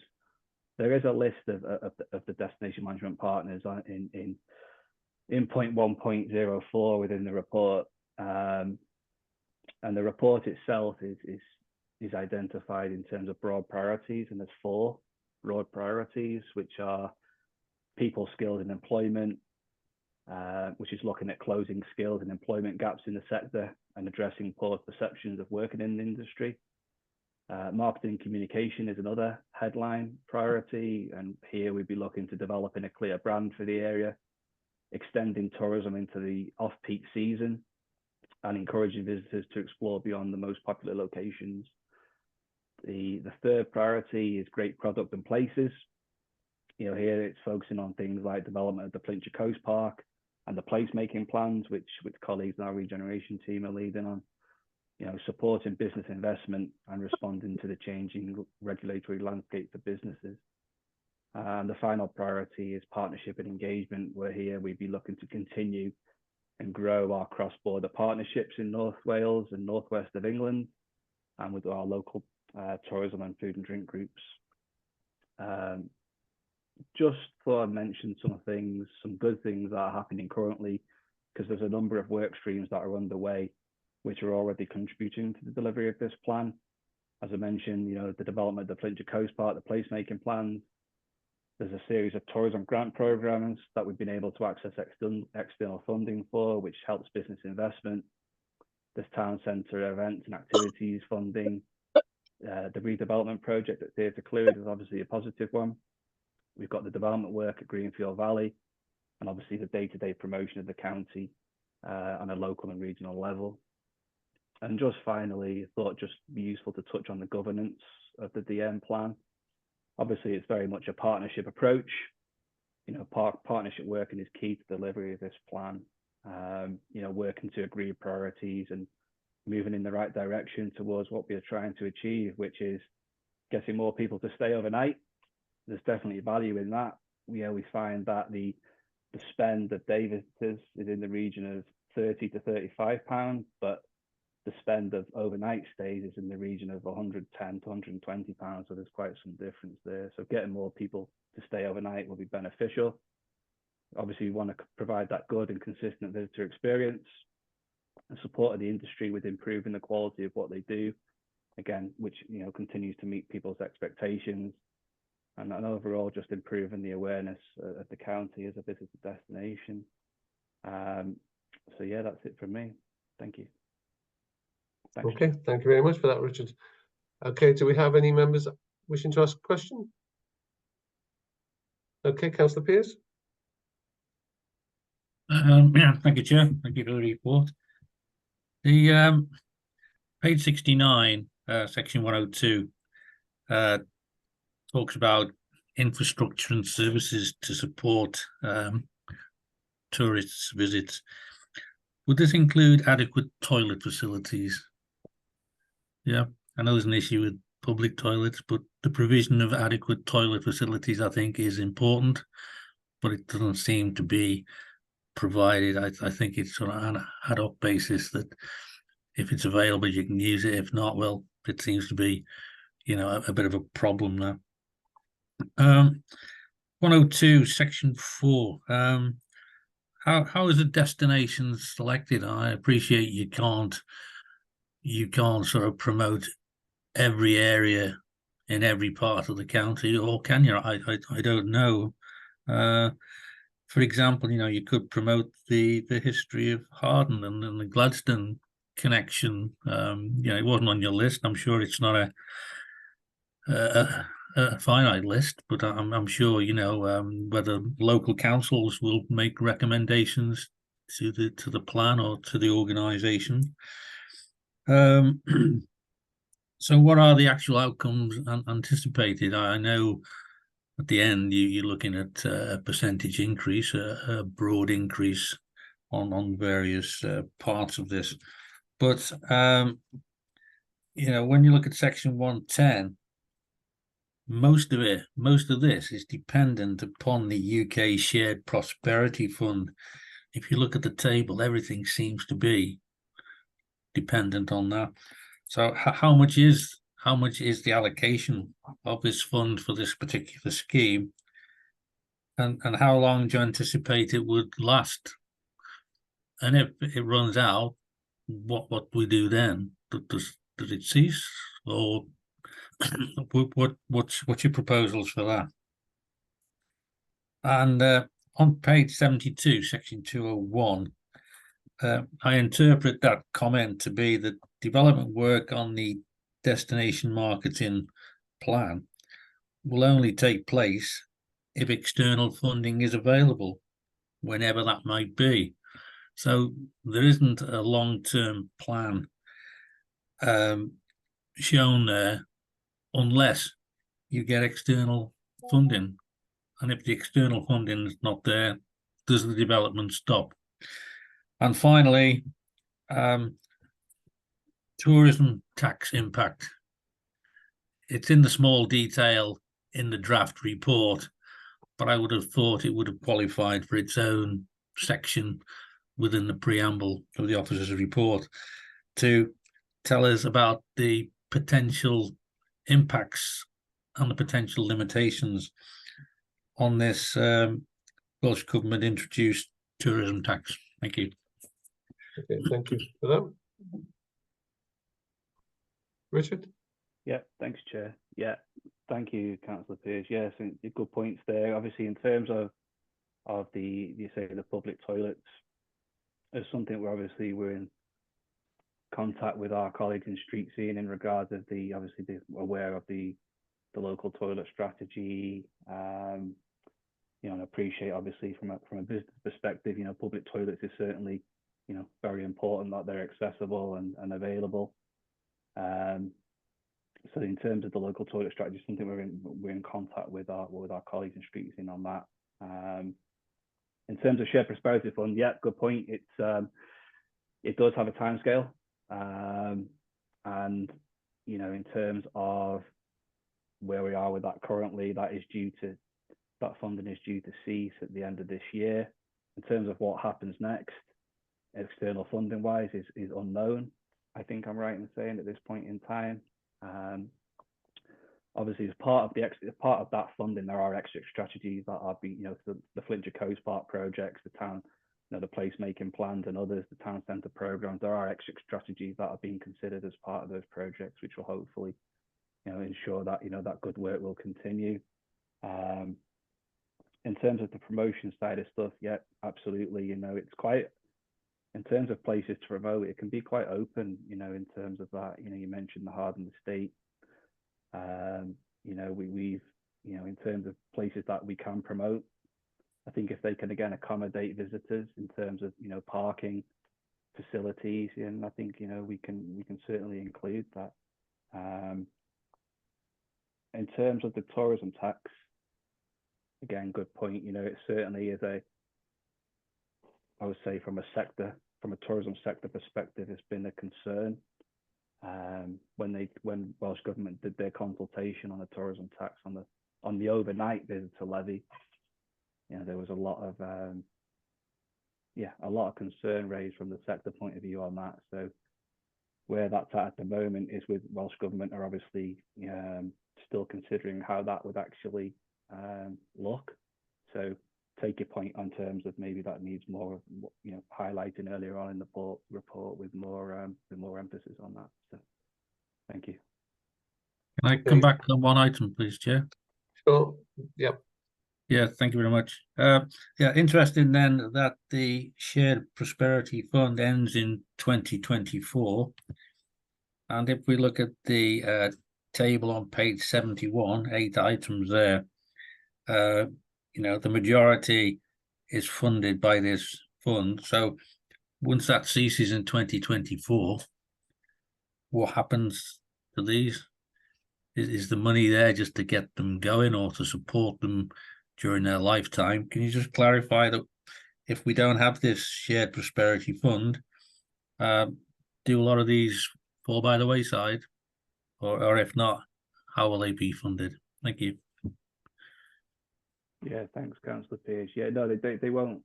You know, I think I'd be right in saying they won't just fall by the wayside. I think it's part of the, you know, they're at various stages. So I think the Shared Prosperity Fund is a revenue fund. So that fund is being used to set these projects up, is to help them develop a little bit further. So, you know, the Flintshire Coast Park project, for example, you know, that's access Shared Prosperity Fund to help develop feasibility studies, to help look at how the coastal hubs could be developed. So I think there is a question then, to be fair. I think that, you know, in terms of what funding then is used to actually take them forward, I think, yeah, is unknown at this stage. But, you know, I'm sure there would be potential pots, hopefully, that they could access for that. Okay. Okay, Councillor Banks. Thank you, Chair. Well, first of all, I'd like to mention I can't see, Richard, there's no actual mention of Grommet or Talacra in this report that I can see anyway. Apologies if it is there, because they do provide a massive amount of the footfall that comes in, and it's obviously, if you've got that footfall in there, it's I mean, I've put down here footfall numbers may well be impressive, but what we need is that walker in the Cleridgeon range or the AOMB. We want them to spend time and importantly more money here in Flintshire, as opposed to going anywhere else. I mean, a little example, in Talacra in the summertime, there's a open top bus comes from Denbighshire which takes them across the border. What, you know, maybe we could have one of them that takes them to the well in Holywell or Greenfield Valley, or see the, you know, it's why not have a tour that takes you. I mean, I've said for years, St Winifred's Well is one of the most important items in Welsh tourism, and there's a car park there for about 8 places and no coaches, no coach park. You know, that's the sort of thing that we should be pushing for that. Mentions mining in Holkin, all very well and good, but we've got a mine that's been open for 130 years in Point of Ayre, which has got massive history with it. Again, not really a mention on it on there. A few things with infrastructure. I've mentioned this before in meetings, and I mentioned it today. The fact that trains can come along the North Wales coast and cannot stop at, I mean, for a start, I'll go along with the Greenfield one, even though it's sort of very close to Flint, but Mostyn Station should be open for freight. Talacra, there's already sidings there, should be open as a seasonal train station so that people can come here. And then, you know, it's not rocket science to know that would mean less vehicles coming into the area, but you would still be getting the people coming in. To me, it's a no-brainer that we push these things for, you know, they're all about, these are all things that are all interlinked, with all the items start interlinking in these subjects we're talking about. Everything has, so, you know, the active travel routes, opening them up. I mean, no mention of we've got a couple of beautiful unspoilt villages in our area, which I've just happened to, I'll name, you know, Gwainusco, Trelawnyd, Clonassa, and the beautiful villages. I welcome the call that the new national park will hopefully envelope part of the Talacra, Warren and Grommet Dunes area. We could do with, I mean, I know the committee of that name, Richard, we haven't met for quite some time, so maybe as part of this, we could start meeting again and it all doesn't really need to be interlinked between all the towns, because yes, you're going to get your day visitors. You'll get your day visitors to Webb Park. You'll get them to Flint Castle. You get them to Bailey Hill. You'll get them to the Well in Holywell. But they want somewhere to stay, and that's where Talacra and Groningen comes into a lot of this in our area. I mean, there's a massive amount of people who come there. One last mention, the state of the A548, and I'm laying this firmly on the shoulders, not of Street Scene, of Airgrid. I mean, what they did years ago to our road, and their refusal to put it all back, they should be resurfacing half that road for us, right the way along from Flint to Groningen. That's what they should be doing. And all these little things they take away from the. If someone comes in as a tourist and you come along that coast road and you spend 15, 20 minutes going over bumps, it's not a great first impression. One last thing, and Richard kindly putting me in touch with a lady the other day. The wildflower, the seeding that we have on some of the roundabouts. I live and represent a massive tourist area. We haven't got any of these areas. I mean, we've got some beautiful locations. I have put them forward in the past. They never got touched upon then, but hopefully they will do in the future. It's all about what we did at Talacra, sense of arrival. That's what it is. So you want to give people a sense of arrival as they're coming along the coast. You want them to come along a decent road, and then you want them to see the beautiful wildflowers on the lay-by, possibly in just as you're going towards Fun and Grow. There's a lovely little roundabout in Talacra which could be used as well. So it's just about interlinking all the areas. Thanks, Chair. I think I've said enough. Thank you. Okay, thank you for that, Councillor Banks. Councillor Everton. Thank you, Chair. And yes, I certainly back up Councillor Banks's comments about the stunning natural beauty of his ward. It is very beautiful indeed.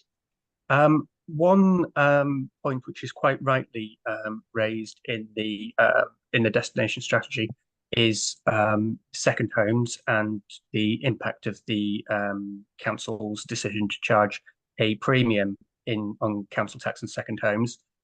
Whilst it's quite rightly identified in this report as a risk in this specific context, I'd just like to sort of reaffirm that support for this report and it being noted as having an impact on tourism here should not be construed as criticism of that policy more broadly.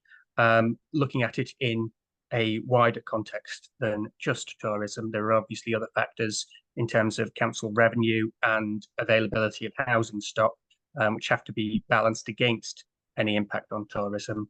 And also the impact on tourism itself has to be sort of quantified by members in deciding how to set that premium, given the lower intensity of local economy spend of second homeowners relative to short-term visitors. So I don't require any kind of response from officers or cabinet members on that. Just to note that support for this report does not in any way criticise the imposition of that premium or the level at which it's set. Okay, thank you for that, Councillor Robertson. Andrew. I was just going to come back on a couple of points that Councillor Peers raised and Councillor Banks raised, if that's okay, Chair. Yep. So with respect to SPF, and you're right to flag it up as a risk because it is time limited funding, and the question is a right one in terms of, well, what happens after that expires? A number of the examples which are flagged up in 110 where SPF money has been forthcoming, and I'll give you the example of Greenfield. Well, what's been funded there is development work to work up a business case for future external funding bids. So for Greenfield Valley, for example, I think the work that they'll do over this year will put them in a good place to make a bid into Heritage Lottery Fund going forwards. I think that's the direction that they're going in. So it's not money that's lost, for example, but we can't guarantee, obviously, that the HLF money would come forward at that point, though they do have a good legacy, as the council does, of attracting HLF money. And my second point is about a point that Councillor Banks just mentioned in passing, and that's the proposed national park, which we've had mention of, and it's just a commitment that when we get the official consultation, and it'll be just on the proposed boundary of the national park, we will bring a report forward to this committee when that happens. I can't imagine it's going to be within the next 6 months, but it's just a commitment there that members will get the opportunity to comment on that proposal when we get it. That's all, Chair. Okay, thank you very much. Richard, I'll bring you back in a second, but Councillor Richardson, you put your hand up now. Yeah, thanks, Chair. It's just, I notice we're sort of relying on funding for the destination strategy, but I think we should be making inroads on creating our own revenue as well. So, for example, I've just been in Anglesey to go and park on Ligwy Beach, £12 a day. If I want to go and visit Delamere Forest, it's £8 a day. Everybody in the world can go to Wepper Park in Connors Quay and park free there all day. Are we any plans to sort of create revenue of our own? There's a million places I can think where visitors from the Wirral, from Cheshire, they come and visit us, but they do it for free everywhere that I seem to want to visit. I pay to park, and I will pay to park because it won't stop me going to them places. I just think we're missing out there as well. Thank you. Okay, thank you for that. Richard, you want to come back?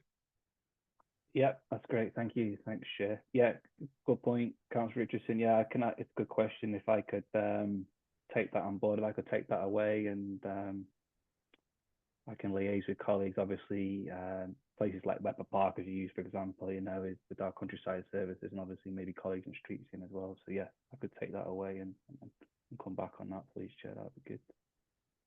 Okay, Richard, do you have any responses on any of the other comments raised by Councillor Pearce or Councillor Banks?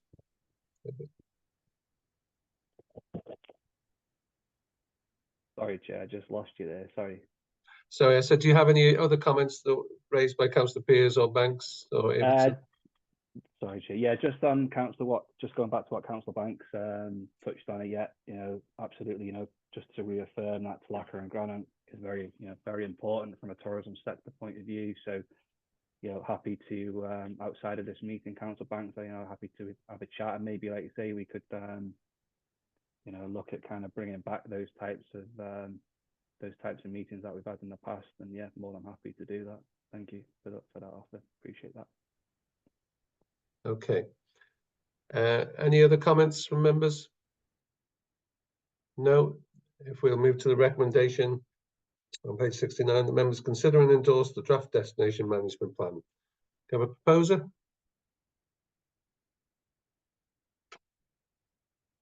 Okay, proposed. Can I have a seconder? Second. Okay, and can we have a show of hands of those in favour, please? Okay, that's carried. Thank you very much. And that concludes the meeting today of the Environment Committee. Thank you all very much for your attendance. Thank you. Thank you. Sure. Thank you all. Take care. Thank you. Thank you, Maureen.